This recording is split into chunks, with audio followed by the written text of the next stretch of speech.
نبی بھی اللہ نے بنایا، دین بھی اللہ نے اسے دیا، اور اللہ نے دشمن بھی نبی کا خود بنایا۔ اس کی ریزن کیا ہے؟ اس کا ریزن یہ ہے، جو قرآن نے کہا ہم نے نبی کا دشمن بنائے، اس لیے بناتا ہے اللہ تاکہ اللہ رب العزت نے اس کائنات نظام عالم کے اندر ایک حق رکھا ہے اور ایک باطل رکھا ہے۔ باطل کو اللہ نے اس لیے رکھا ہے تاکہ حق نمایاں ہو۔ اندھیرے کے اندر ایک بلب جلے گا تو الگ سے نظر آئے گا، اس لیے اللہ رب العزت نے باطل کو بھی رکھا ہے تاکہ حق والے اور حق واضح ہو جائے، اندھیرے میں اجالا واضح ہو جائے۔ اور مشکل حالات میں، مشکل گھڑی میں کتنے لوگ حقانیت کے ساتھ، سنسیئرٹی کے ساتھ اسلام کے ساتھ ہیں، اور کتنے لوگ مشکل حالات میں اسلام کے ساتھ نہیں ہیں، صرف نام لیوا ہیں۔ ان کے حوالے سے اللہ تعالیٰ چھانٹی کرنا چاہتا ہے۔ اچھے حالات رہتے ہیں تو سبھی نعرے لگاتے ہیں، مشکل اور کٹھن حالات آتے ہیں تو ان حالات میں آدمی کے ایمان کا پتہ چلتا ہے۔ تو اللہ نے یہ دشمنیاں، یہ مخالفت حق کی کیوں رکھی ہے؟ تاکہ حقانیت کو اللہ واضح کرے۔ ایک شعر ہے شاعر کا، تن دیے باد مخالف سے نہ گھبرا اے عقاب۔ عقاب جو ہے پرندہ، دیکھا آپ نے، سارے پرندے جب مخالف سمت سے ہوا چلتی ہے، تندی کسے کہتے ہیں؟ مخالف سمت سے زور سے ہوا آنا۔ تو جب مخالف سمت سے، اپوزٹ ڈائریکشن سے تیز ہوا آتی ہے، ہر پرندہ نیچے اڑتا ہے۔ جتنی ہائٹ پر اڑتا ہے پرندے، جب مخالف سمت سے ہوا آتی ہے، ہر پرندہ کیا کرتا ہے کہ اپنی ہائٹ کو تھوڑا نیچے کر لیتا ہے، تھوڑا نیچے نیچے اڑتا ہے۔ عقاب جو ہے وہ ایک واحد پرندہ ہے، جتنی اپوزٹ سمت سے مخالفت کی ہوا آئے گی، عقاب اپنی ہائٹ کو اور بڑھاتا جاتا ہے، اور بڑھاتا جاتا ہے، اور بڑھاتا جاتا ہے۔ تو شاعر کہتے ہیں تمہیں کیا بننا ہے؟ کوا نہیں بننا ہے، ہمیں کیا بننا ہے؟ عقاب بننا ہے۔ وہ کہتے ہیں تن دیے باد مخالف سے نہ گھبرا اے عقاب، یہ تو چلتی ہے تجھے اونچا اڑانے کے لیے۔ جب مخالفت ہوتی ہے، دشمنی ہوتی ہے، آپ پھر دکھاتے ہیں اپنا ٹیلنٹ، آپ پھر دکھاتے ہیں اپنا پوٹینشل، اپنے اندر کی جو صلاحیت ہے، آپ کو معلوم نہیں ہوتا کہ آپ کیا کر سکتے ہیں۔ لیکن جب دشمنی آتی ہے تو اللہ تعالیٰ پھر اس دشمنی کے اندر آپ کی صلاحیت دکھاتا ہے۔ آپ کہتے ہیں، یا تو کچھ لوگ ہوتے ہیں وہ دشمنی سے ڈر جاتے ہیں، اپنا راستہ چھوڑ دیتے ہیں، مخالفت سے گھبرا جاتے ہیں، راستہ چھوڑ دیتے ہیں۔ اور کچھ میں اللہ نے ایسی صلاحیت بلڈ کی ہوتی ہے، جتنی لوگ مخالفت کرتے ہیں اپنا وہ کام تیز کرتے ہیں۔ تو اب یہ آپ پر ہے کہ سوچ لیجیے آپ کو عقاب بننا ہے یا آپ کو کوا بننا ہے، دوسرے پرندے بننا ہے۔ تو ہمیں جو ہے وہ عقاب بننا ہے۔ تن دیے باد مخالف سے نہ گھبرا اے عقاب، یہ تو چلتی ہیں تجھے اونچا اڑانے کے لیے۔ وَكَذَلِكَ جَعَلْنَا لِكُلِّ نَبِيٍّ عَدُوًّا شَيَاطِينَ الْإِنسِ وَالْجِنِّ، اور ہم نے بنائے ہر نبی کے لیے دشمن، شیاطین الانس والجن، جو کہ انسانوں میں سے بھی ہیں اور جنات میں سے بھی ہیں، یوحی بعضهم الی بعض، اور یہ آپس میں ایک دوسرے کو وحی کرتے ہیں۔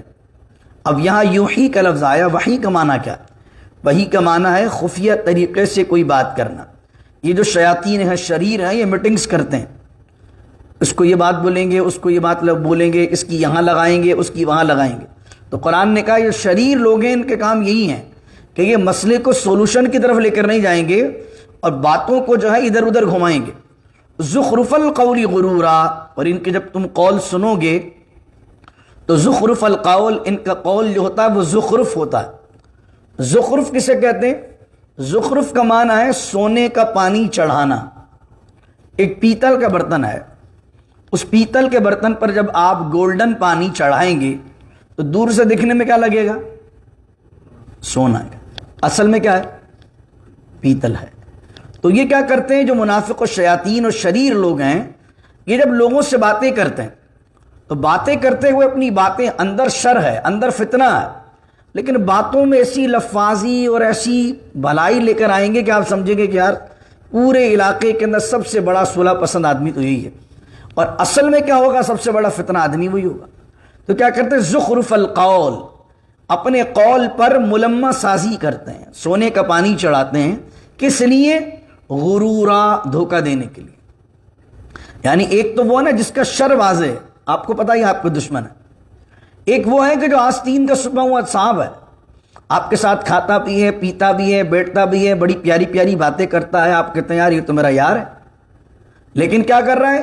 لفظوں کے ذریعے سے دھوکہ دے رہا ہے اور یوحی بعضهم الی بعض ہے شیاطین انسانوں جنوں میں سے، اور ادھر کی ادھر لگا کر آپس میں اختلافات کو ہوا دے رہا ہے، یہ کام کرتے ہیں جو شیاطین ہوتے ہیں۔ پھر فرمایا وَلَوْ شَاءَ رَبُّكَ مَا فَعَلُوهُ فَذَرْهُمْ وَمَا يَفْتَرُونَ، تو اے حبیب اگر آپ کا رب چاہتا تو یہ ایسا نہ کرتے۔ ایک ہے اللہ کا ارادہ، ایک ہے اللہ کی رضا۔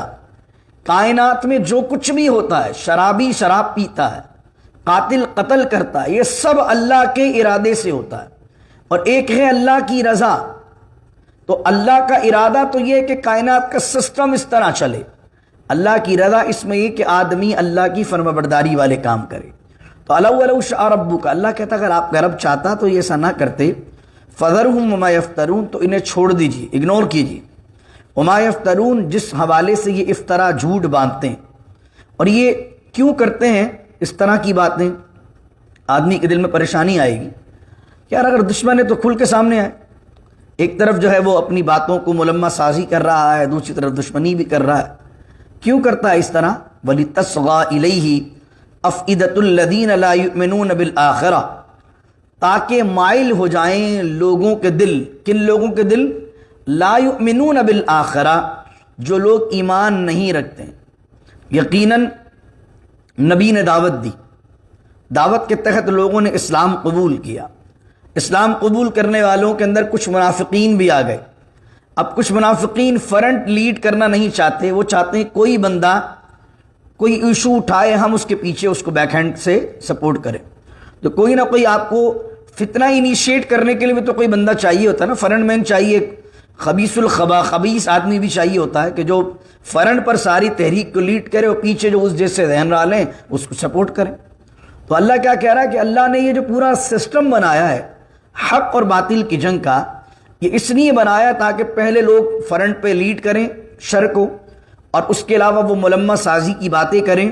تو ان کی باتوں سے کیا ہو کہ وہ جو جن کے دل میں تھوڑا بہت بھی نفاق ہے یا جن کے دل میں تھوڑا بہت بھی شر ہے وہ ایک طرف جمع ہو جائیں۔ تو اللہ ان چیزوں سے کرتا کیا ہے؟ اللہ چاہتا ہے حتیٰ یمیز الخبیث بالطیب، اللہ خبیث کو اور پاک کو الگ الگ کرنا چاہتا ہے تاکہ پتہ چل جائے کھورا کیا ہے اور کھرا کیا ہے اور کھوٹا کیا ہے۔ اللہ اکبر۔ فرمایا وَلِيَرْضَوْهُ، اور پھر ان ایسے لوگوں کی باتیں ان لوگوں کو جو آخرت پر ایمان نہیں رکھتے پسند آتی ہیں۔ وَلِيَغْتَرِفُوا مَا هُمْ مُغْتَرِفُونَ، اور تاکہ وہ کمائیں جو وہ کمانا چاہتے ہیں یا جو انہوں نے کمایا۔ یعنی ایک دفعہ اگر حق کے ساتھ ہیں تو حق والے کام کریں، باطل کے ساتھ ہیں تو پھر باطل والے کام کریں، بیچ میں نہ رہیں۔ پھر فرمایا افغیر اللہ، کچھ لوگوں نے ڈیمانڈ کی کہ دیکھیں آپ کا ہمارے درمیان اختلاف ہے، آپ کا بھی اختلاف ہمارا بھی اختلاف، اس دشمنی کو اس طرح ختم کرتے ہیں کہ کسی یہودی کو ہم جو ہے نا وہ فیصل بنا لیتے ہیں، حاکم بنا لیتے ہیں۔ حضور کو کہا کہ آپ بھی اس کی طرف فیصلہ لے جائیے، ہم میں بھی اپنا فیصلہ اس کی طرف لے جاتے ہیں، یہودی جو فیصلہ کرے گا ہم دونوں مان لیں گے۔ حضور نے فرمایا افغیر دین اللہ افغیر اللہ ابتغی حکمن، کیا تم یہ چاہتے ہو کہ میں اللہ کو چھوڑ کر کوئی اور حاکم تلاش کروں؟ وَهُوَ الَّذِي أَنزَلَ إِلَيْكُمُ الْكِتَابَ مُفَصَّلًا، اور وہی اللہ ہے جس نے نازل کی ہے تمہاری طرف کتاب، یعنی قرآن کو مفصلہ بہت کھول کر تفصیل سے بیان کیا۔ وَالَّذِينَ آتَيْنَاهُمُ الْكِتَابَ، اور وہ لوگ جنہیں ہم نے کتاب دی ہے، يَعْلَمُونَ أَنَّهُ مُنَزَّلٌ مِّن رَّبِّكَ، وہ جانتے ہیں کہ یہ جو نازل کیا گیا ہے یہ حق ہے تمہارے رب کی طرف سے۔ بالحق فلا تکونن من الممترین، تو آپ شک کرنے والوں میں سے نہ ہوں۔ وتمت کلمت ربک صدقا وعدلا، اور تمام ہو گیا، مکمل ہو گیا تمہارے رب کے کلمات، تمہارے رب کے کلمات صدقا وعدلا، سچائی کے ساتھ اور عدل کے ساتھ، یعنی اللہ کا ہر لفظ سچا ہے۔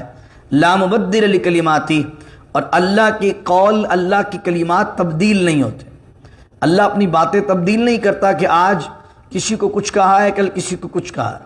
اللہ کی جو کلمات ہیں یہ بندے کی طرح نہیں ہو جو مس کمٹمنٹ ہو جائے، اللہ نے جس کے ساتھ جو وعدہ کیا ہے وہ صدق کے ساتھ ہے اور عدل کے ساتھ ہے۔ وہ سمیع العلیم، اور وہی سب کچھ سننے والا ہے، العلیم، اور وہی سب کچھ جاننے والا ہے۔ وَإِن تُطِعْ أَكْثَرَ مَن فِي الْأَرْضِ يُضِلُّوكَ عَن سَبِيلِ اللَّهِ، تو اے سننے والے اگر تو اطاعت کرے اکثر من فی الارض، ان لوگوں کی جو دنیا میں کثرت سے ہیں، یضلوک عن سبیل اللہ، تو وہ تجھے گمراہ کر دیں گے اللہ کی راہ سے۔ اگر تم میجورٹی کو دیکھو گے دنیا میں کہ یار میجورٹی تو کافروں کی ہے، وہ دیکھو کتنی ترقی پر آ گئے، تو اب انہی کی بات ماننی چاہیے، اسلام کی بات ماننی نہیں چاہیے۔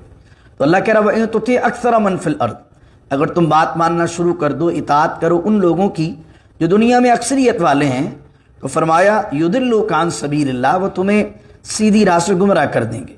إِن يَتَّبِعُونَ إِلَّا الظَّنَّ، کیوں؟ کیونکہ وہ کسی اللہ کی کتاب کی اتباع نہیں کر رہے۔ إِن يَتَّبِعُونَ، وہ تو اتباع کرتے ہیں، إِلَّا الظَّنَّ، اپنے ذہن کی باتوں کا۔ ان کے مائنڈ نے کہا یہ ہونا چاہیے، ہونا چاہیے، ان کے مائنڈ نے کہا نہیں ہونا چاہیے، نہیں ہونا چاہیے۔ اپنے آپ کو وہ عقل کل سمجھتے ہیں، ان کے پاس کوئی خدائی نظام کے تحت کچھ لاس تھوڑی ہیں جس پر وہ چل رہے ہیں۔ پھر فرمایا وَإِنْهُمْ إِلَّا يَخْرُصُونَ، وہ نہیں ہیں مگر اپنی قیاس آرائیوں کے پیچھے چلنے والے، اپنے دماغ کی چیزوں کے پیچھے چلنے والے ہیں۔ إِنَّ رَبَّكَ هُوَ أَعْلَمُ مَن يَضِلُّ عَن سَبِيلِهِ، اور بے شک آپ کا رب زیادہ جانتا ہے، سب سے زیادہ جانتا ہے، من یضل عن سبیلی، کہ کون اس کی راہ سے گمراہ ہے، وَهُوَ أَعْلَمُ بِالْمُهْتَدِينَ، اور وہی سب سے زیادہ جاننے والا ہے کہ ہدایت والا کون ہے۔ اس کے بعد 3 آیتیں اور رکوع مکمل ہوتا ہے، اور آج کا درس بھی ہم مکمل کرتے ہیں۔ ہوا یہ کہ مشرکین آئے، اور مشرکین کو نبی کریم صلی اللہ علیہ وسلم نے بیان کیا، جو سورہ مائدہ میں آپ نے پڑھا تھا کہ صائبہ، وسیلہ، حام، یہ جانور حرام ہیں جو تم نے بتوں کے نام پر چھوڑے ہوئے ہیں، جن کے حوالے سے تم نے غلط نظریات بنائے ہوئے ہیں۔ اس طرح مردار جو خود بخود کسی بیماری کی وجہ سے مر جائے، یہ بھی حرام ہے۔ جب یہ بات کہی تو اب انہوں نے ایک اعتراض کیا، انہوں نے اعتراض کیا کہ دیکھو یار، جس کو تم مارو وہ حلال، اور جس کو اللہ مارے وہ حرام۔ بات تھوڑی ٹیکنیکل تھی۔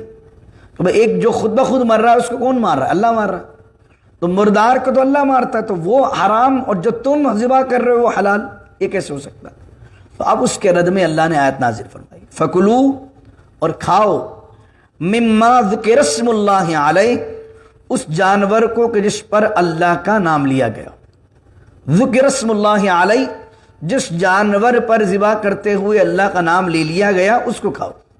مردار ہے، خود بخود مر گیا، اس پر تو اللہ کا نام لیا ہی نہیں گیا، جب لیا نہیں گیا تو وہ حرام ہے۔ ان کنتم بآیاتہ مؤمنین، کھاؤ اس چیز کو جس پر اللہ کا نام لیا گیا ہو، اگر تم اللہ کی آیتوں پر ایمان رکھتے ہو۔ وما لکم، اور تمہیں کیا ہوا ہے، اللہ تأکلوا، کہ تم نہیں کھاتے، مما ذکر اسم اللہ علیہ، اس چیز کو جس پر اللہ کا نام لیا گیا۔ ایک چیز پر اللہ کا نام لے دیا گیا، اب تم کیوں نہیں کھاتے؟ وقد فصل لکم ما حرم علیکم، اور تحقیق اللہ نے فصل لکم، تمہارے لیے وضاحت کر دی ہے، کس چیز کی؟ ما حرم علیکم، جس کو اللہ نے تم پر حرام کر دیا۔ جو حرام چیزیں تھیں نا، ہم پہلے تم پر بیان کر چکے ہیں۔ یہ کون سے سورہ مائدہ میں جو ذکر آیا تھا، یہ ہم بیان کریں گے، سے مراد کیا ہوگا؟ جو سورہ نحل میں اب ذکر آئے گا کہ کیا کیا چیزیں حرام ہیں، اور اس حرام کے اندر بھی ہم نے تمہیں چھوٹ دی ہے، الا ما اضطررتم الیہ، جو چیزیں حرام بھی کی ہیں لیکن جب تم مجبور کیے جاؤ تو وہ بھی کھا سکتے ہو۔ وہ میں نے کہا بیان کیا تھا کہ آدمی کے پاس کھانے کے لیے کچھ بھی نہیں ہے، اور سور کا گوشت ہے، نہیں کھائے گا تو مر جائے گا، اس کے علاوہ کچھ بھی نہیں ہے۔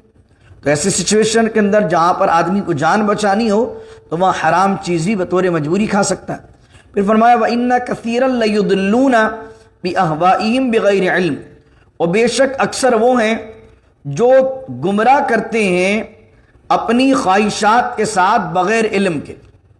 یعنی کہ آج بھی لوگ بحث کر رہے ہوتے ہیں، یار کیا مسئلہ ہے، کسی بھی ریسٹورنٹ پہ جا کے کھا لو، ذبیحہ ہو کہ نہیں ہو۔ میں نے اس پر تفصیل سے گفتگو میں کر چکا ہوں کہ مشینی ذبیحہ اور ہینڈ کٹ ذبیحہ، میں نے مشینی ذبح کے بھی حوالے سے آپ کو کہا تھا کہ اس کے اندر بھی علماء کی رائے جائز کی ہیں، جواز کی ہیں، لیکن ایک طرف تو یہ پہلو ہے کہ جو امت کے اندر ہم جواز کا پہلو دیتے ہیں، جیسے مشین میں بھی آ جاتا ہے، ہینڈ کٹ کے اندر بھی آ جاتا ہے جواز کا پہلو، لیکن اس کے اندر ایسی چھٹی دے دینا کہ کیا ہے، چاہے وہ کافر کا ریسٹورنٹ ہو، کافر کاٹے کہ مشرک کاٹے، آپ کہ بھائی کچھ بھی چلو بسم اللہ پڑھو کھا لو، ایسا نہیں ہوگا۔ وَإِنَّ كَثِيرًا لَيُضِلُّونَ، ان میں سے اکثر وہ ہیں جو کھانے پینے کے معاملے میں جو ہے وہ لَيُضِلُّونَ، گمراہ کرتے ہیں اپنی خواہشات کی وجہ سے، بغیر علم، بغیر علم کے۔ اب وہ کیوں بحث مباحثہ کر رہے ہوتے ہیں؟ کیونکہ فلاں ریسٹورنٹ کی چیز انہیں اچھی لگتی، تو اس طریقے سے وہ کیا کر رہے تھے، مردار پڑا ہوا مل گیا، اس کو شکار کرنا بھی نہیں پڑا، اس کو کسی سے خریدنا بھی نہیں پڑا، اب فری فنڈ میں ایک جانور پڑا ہوا ہے، اب اس کو حلال کرنے کے چکر کے اندر بحث کرتے تھے۔ تو اللہ کہہ رہا ہے کس لیے کر رہے ہیں؟ اس لیے نہیں کر رہے کہ لوگوں کے لیے آسانی ہو، اس لیے کر رہے ہیں کہ ان کے ہاتھ میں 2-3 مردار جانور آ گئے، تو اپنے فائدے کے چکر میں خدا کے دین کو بدلنا چاہتے ہیں۔ اللہ اکبر۔ ان ربک هو اعلم بالمعتدین، اور بے شک آپ کا رب بہت جانتا ہے حد سے بڑھنے والوں کو۔ پھر 2 آیتیں آتی ہیں، وَذَرُوا ظَاهِرَ الْإِثْمِ وَبَاطِنَهُ، اور چھوڑ دو ظاہر الاثم، ظاہر گناہ کو بھی، وباطنہ، اور باطن گناہوں کو بھی۔ یہ باطنہ کہہ کر اللہ نے دل کے جو امراض ہوتے ہیں اس کا ذکر کیا۔ ظاہر تو پھر ظاہر ہے، گناہ پھر گناہ ہوتا ہے، لیکن ظاہر کا گناہ کیا ہے، باطن کا گناہ کیا ہے؟ ظاہر کا گناہ ہے کہ چوری کرنا، قتل کرنا، غلط کام کرنا جو نظر آتے ہیں۔ باطن کا گناہ کیا ہے؟ بغض، تکبر، کینہ پروری، مسلمان سے حسد کرنا۔ یہ سارے گناہ نظر نہیں آئیں گے، یہ سارے گناہ کیا ہوں گے؟ دل کے اندر ہوتے ہیں، اور دل کی بیماری ہوتی ہے۔ اور باطن گناہوں کا جو حل ہے، علاج ہے، وہ تصوف کے اندر صوفیہ نے کتابیں لکھ کر دے دیا۔ تصوف کے اندر کیا کرتا ہے مرشد کا کام یہ ہوتا ہے کہ تمہارے ظاہر گناہوں کو بھی تم سے چھڑوائے، اور تمہاری ایسی تربیت کرے کہ تم باطن کے گناہوں سے بھی باز آ جاؤ۔ امام غزالی نے احیاء العلوم ان کی پڑھی ہے، آپ سمجھ لیجئے ڈاکٹرائن ہے پوری تصوف پر کہ باطنی گناہوں کا علاج کیسے کیا جا سکتا ہے۔ دل کے چوروں کو امام غزالی نے احیاء العلوم میں پکڑا۔ نیتوں کے جو چور آدمی کے دل میں ہوتے ہیں، یعنی نیک کام کرتے ہوئے بھی ایک شخص کے دل کے اندر نیت جو ہے اس کی کیا خرابی لے کر آتی ہے۔ ایک آدمی زندگی بھر نیک کام کرتا رہتا ہے لیکن صحیح نیت سے نہیں کرتا تو اس کے سارے اعمال ضائع ہو جاتے ہیں۔ تو کیا ہے، نیت کا تعلق کہاں سے؟ نیت ہے آپ کے باطن سے۔ نیت صاف تو منزل آسان۔ آپ نے حج کر لیے، عمرے کر لیے، ڈونیشن دے دیا، مسجدیں بنا دی، نیک کام کی آپ کے پاس سیریز ہے، لیکن ان نیک کاموں کی جو بنیاد ہے وہ آپ کی نیت ہے۔ آپ کی نیت خراب تھی تو وہ جو اتنی بڑی اعمال کی عمارت تھی وہ دھڑام سے زمین بوس ہو جائے گی۔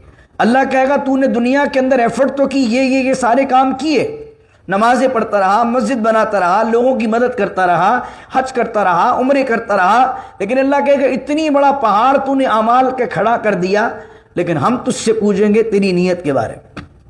یہ بتا، جو اتنا بڑا پہاڑ عمل کا کھڑا کیا، ان تمام چیزوں میں تو سب سے پہلے بتا تیری نیت کیا تھی؟ ہمارے لیے تھی، لوگوں کے لیے تھی؟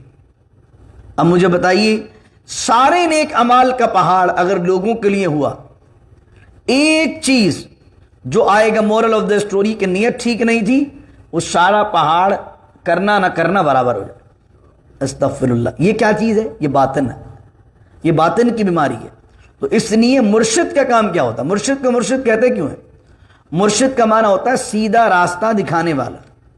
تصوف کی جو منزلیں تھیں، آج کیا ہو گیا، خانقاہ میں بھی، تصوف کے نام پر بھی، پیر و مرشد کے نام پر بھی ساری دنیا داری ہے، وہاں بھی دینداری آپ کو نظر نہیں آتی۔ استغفر اللہ العظیم۔ وہاں پر بھی یہ نہیں ہے کہ پیر جو ہے وہ تربیت اس طرح کرے کہ آدمی سے ظاہر گناہوں کو بھی چھڑوائے، باطن گناہوں سے بھی چھوٹنے کا ذہن بنائے۔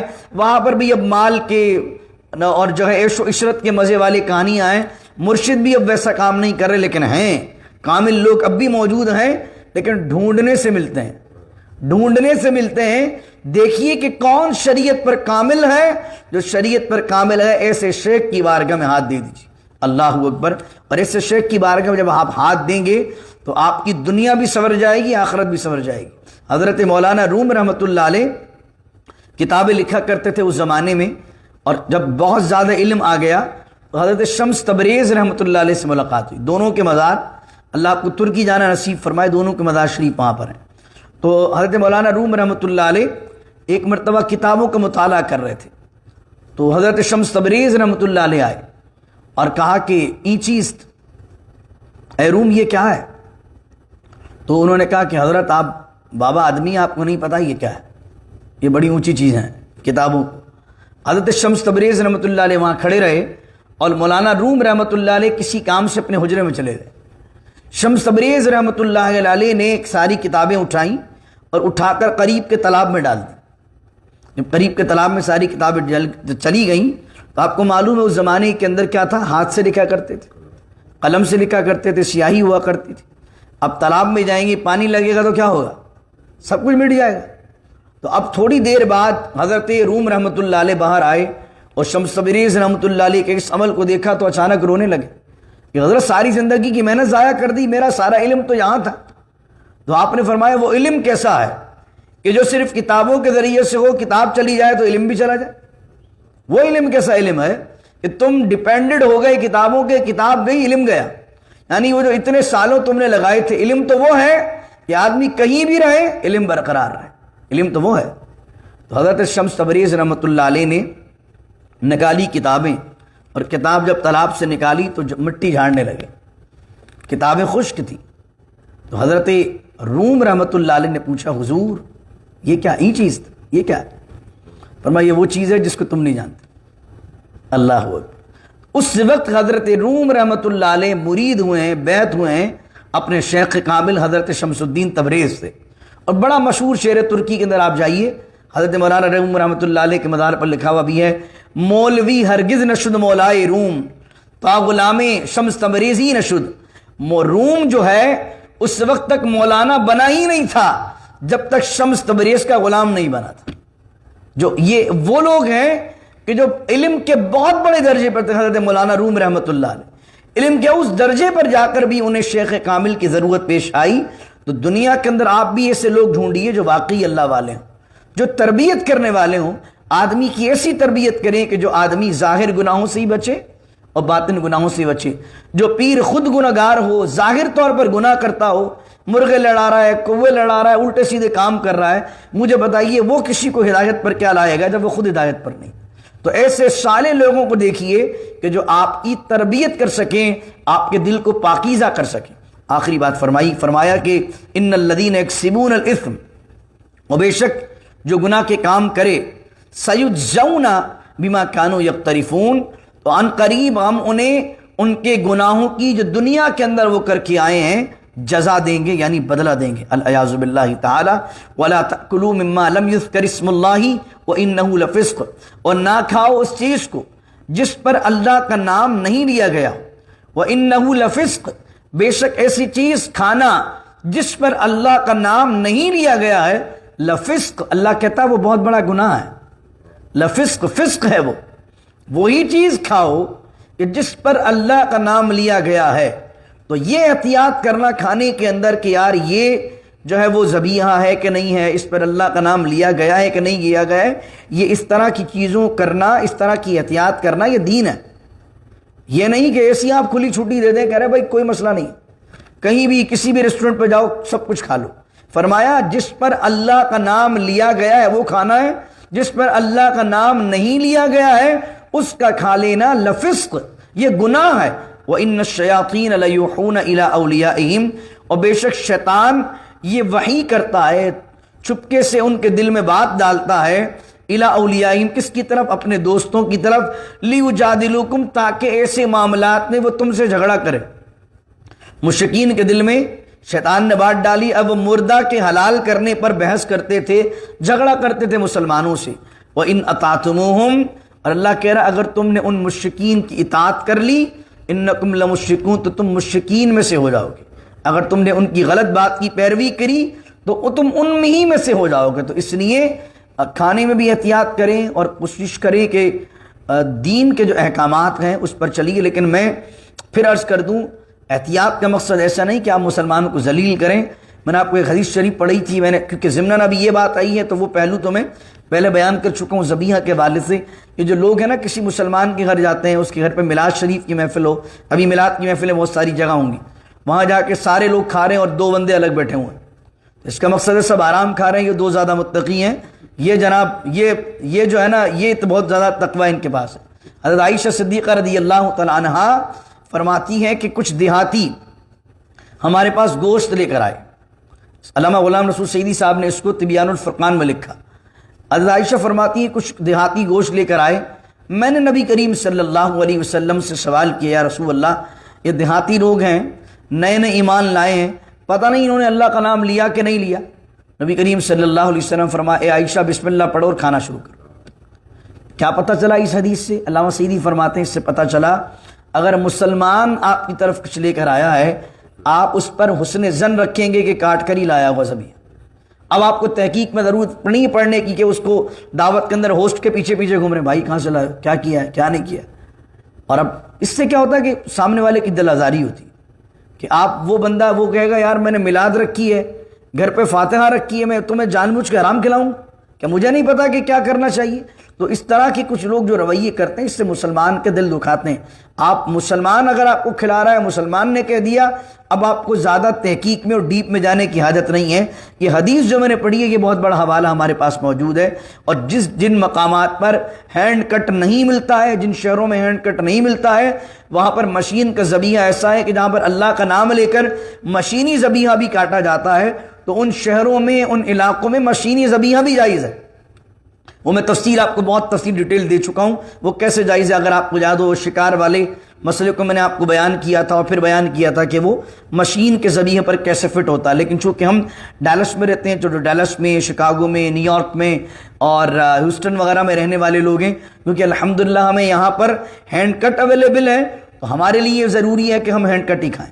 لیکن جن شہروں میں، امریکہ کے جن علاقوں میں ہینڈ کٹ ملتا ہی نہیں ہے، صرف مشینی ذبیحہ ہے، اور مشینی بھی وہ جو اللہ کے نام پر کیا گیا ہو، تو ان علاقوں میں بطور مجبوری وہ بھی چیز جائز ہے۔ دعا کیجیے اللہ رب العزت سے اللہ تعالیٰ عمل کی توفیق عطا فرمائے۔ بسم اللہ الرحمن الرحیم، الحمدللہ رب العالمین والصلاة والسلام علی اشرف الانبیاء والمرسلین، ربنا تقبل منا انک انت السمیع العلیم وتب علینا انک انت التواب الرحیم، ان اللہ وملائکتہ یصلون علی النبی یا ایہا الذین آمنوا صلوا علیہ وسلموا تسلیما، اللہم صل علی سیدنا ومولانا محمد معدن الجود والکرم وآلہ وصحبہ وبارک وسلم، سبحان ربک رب العزت عما یصفون، والسلام علی المرسلین، الحمد للہ رب العالمین، لا الہ الا اللہ محمد الرسول اللہ صلی اللہ